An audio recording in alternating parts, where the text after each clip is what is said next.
साथियों बहुत बहुत स्वागत है आप सभी का अपने यूट्यूब चैनल टेक स्टडी पे। अगर आप भी बीपीएससी टीआरई 3.0 की परीक्षा 15 मार्च को देने वाले हैं तो बीपीएससी ने 15 मार्च को होने वाले परीक्षा के लिए कुछ निर्देश जारी किया है। उस निर्देश को आप सभी को बहुत ही ध्यान से समझने की ज़रूरत है। अगर आपसे कोई भी गलती होती है तो आप जो है आगामी परीक्षाओं से वंचित भी हो सकते हैं। तो बहुत ही स्ट्रिक्ट कदम उठाया है इस बार बीपीएससी ने, और नोटिस में क्या जारी किया है मैं आपको पूरी जानकारी इस वीडियो के माध्यम से देने वाला हूं। तो वीडियो को आप अंत तक जरूर देखिएगा।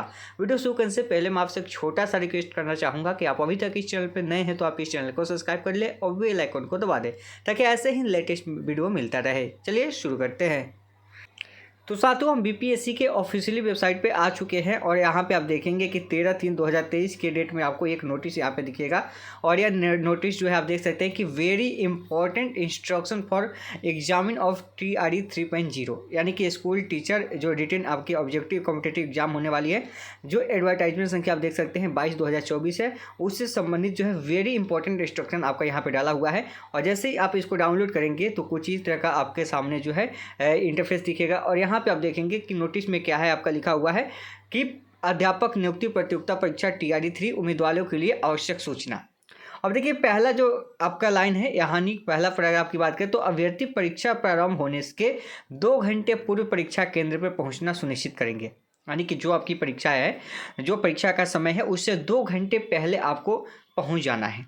और परीक्षा प्रारंभ होने के 1 घंटे पूर्व जो है परीक्षा केंद्र में अभ्यर्थियों को प्रवेश की अनुमति नहीं दी जाएगी। यानी कि अगर आपका परीक्षा 9:30 बजे से है तो आपको अंतिम जो एंट्री दिया जाएगा वह आपका सुबह 8:30 बजे होगा, यानी कि 1 घंटे पहले तक ही आपको दिया जाएगा। लेकिन आपको बोला गया है कि आप 2 घंटे पहले पहुंचिए, आप 7 बजे पहुंचिए, 7:30 में पहुंचिए, लेकिन 8:30 के बाद आपको किसी भी रूप से अंदर नहीं जाने दिया जाएगा। आगे देखिए कि ओएमआर सीट, यानी कि जो उत्तर आपका पत्रक है उसमें ओएमआर बुकलेट का सीरीज अंकित रहेगा। यानी कि जो आपको ओएमआर सीट मिलेगा उसमें जो आपका ओएमआर जो बुकलेट है उसका सीरीज अंकित रहेगा। अभ्यर्थियों को ओएमआर आंसर सीट में क्वेश्चन बुकलेट की संख्या लिखेंगे, यानी कि जो ओएमआर सीट है उसमें आपको क्वेश्चन बुकलेट की संख्या लिखेंगे एवं रोल नंबर, यानी कि जो आपका अनुक्रमांक होगा का केवल गोला रंगना सुनिश्चित करेंगे। यानी कि रोल नंबर आपका दिया होगा उसमें आपको गोला को जो है वहाँ पे रंगने की बात कही गई है। आगे कि इस परीक्षा में उम्मीदवारों को औपबंधिक रूप से प्रवेश की अनुमति दी गई है। यानी कि यह आपका अनुमति जो है फाइनल रूप से आपको नहीं दिया गया है प्रवेश करने की अनुमति, यानी कि आपकी औपबंधिक रूप से है। उम्मीदवारों को निर्गत प्रवेश पत्र में यह स्पष्ट रूप से अंकित किया गया है कि उनकी पात्रता के संबंध में ऑनलाइन आवेदन में किए गए प्रविष्टि में अंकित तथ्यों के आधार पर विधिवत जांच और सत्यापन के बाद ही उनकी अभ्यर्थता पर आयोग द्वारा निर्णय लिया जाएगा। अगर आप एग्जाम देते भी हैं, पास भी करते हैं, लेकिन अलग से जो सत्यापन होगा जो आपने ऑनलाइन आवेदन किया है उसी के आधार पे आपकी आगे जो है वहाँ पे जांच होगी। यह बात यहाँ पे कही गई है, यानी कि आपका पूरी तरीके से फाइनल नहीं है कि आपका एग्जाम हो जाता है, आप पास कर देते हैं तो आपका जो है जॉब यहाँ पे कंफर्म हो जाता है, यही बातें कही गई है। और ये लाइन की बात करें तो आवेदन में अंकित तथ्य किसी भी समय जाँच के क्रम में अन्यथा पाए जाने की स्थिति में संबंधित उम्मीदवार की भागीदारी रद्द की जा सकती है। अगर कोई भी आप आवेदन किए हैं उसमें कोई भी गलती पाई जाएगी तो आपकी उम्मीदवारी क्या होगी, उसको रद्द कर दी जाएगी। चाहे बहुत सारे ने क्या किया है, गलत अपना डॉक्यूमेंट अपलोड किया है या बहुतों ने अलग अलग डिटेल्स अपना भरा है, तो उनके लिए परेशानी हो सकती है। और आयोग की इस परीक्षा अथवा इस परीक्षा सहित आगामी परीक्षाओं में उन्हें भाग लेने से वंचित किया जा सकता है।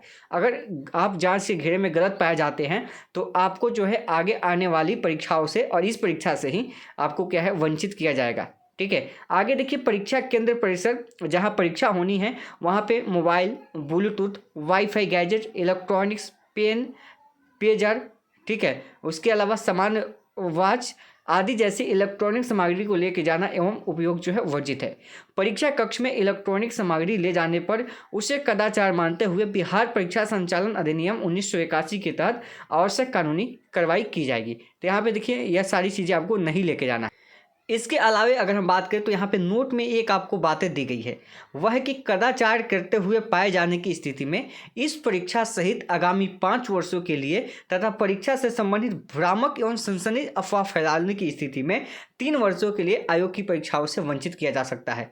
यानी कि इस पर क्या किया गया है कि जो सनसनीखेज फैलाते हैं, अफवाह फैलाते हैं, यानी कि कोई क्वेश्चन को लेकर हो या कुछ अलग से तरीके से हो, अगर इस तरीके का कोई भ्रामक न्यूज होता है या कोई सनसनी अफवाह होता है तो वैसी स्थिति में 3 वर्षों का जो है यहाँ पे उनके ऊपर प्रतिबंध लगाया जाएगा।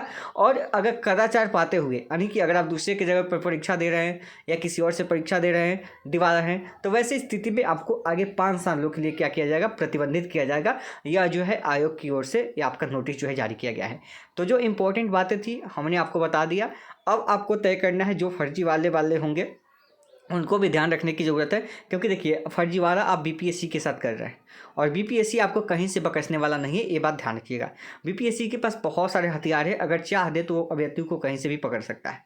तो इसलिए बीपीएससी के साथ आप लोग छल कपट करने की अगर बात कर रहे हैं तो वो गलत है, क्योंकि आज आप अगर छल कपट से ज्वाइन भी कर जाते हैं तो कल आपके लिए खतरा रहेगा, इस चीज़ का ध्यान रखिएगा।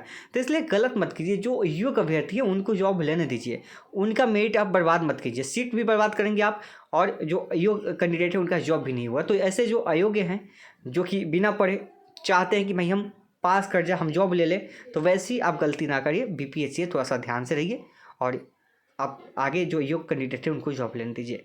तो आप सभी ये सारी इंस्ट्रक्शन को फॉलो करेंगे और समय पे भी एग्जामिनेशन हॉल में आप 2 घंटे पहले पहुंचेंगे, उम्मीद है। और भी कोई डाउट होगी तो आप लोग कमेंट बॉक्स में बताइएगा, उसके ऊपर हम वीडियो आपको दे देंगे। और अभी के लिए इतना ही रखते हैं, फिर मिलते हैं नेक्स्ट वीडियो में नई अपडेट के साथ।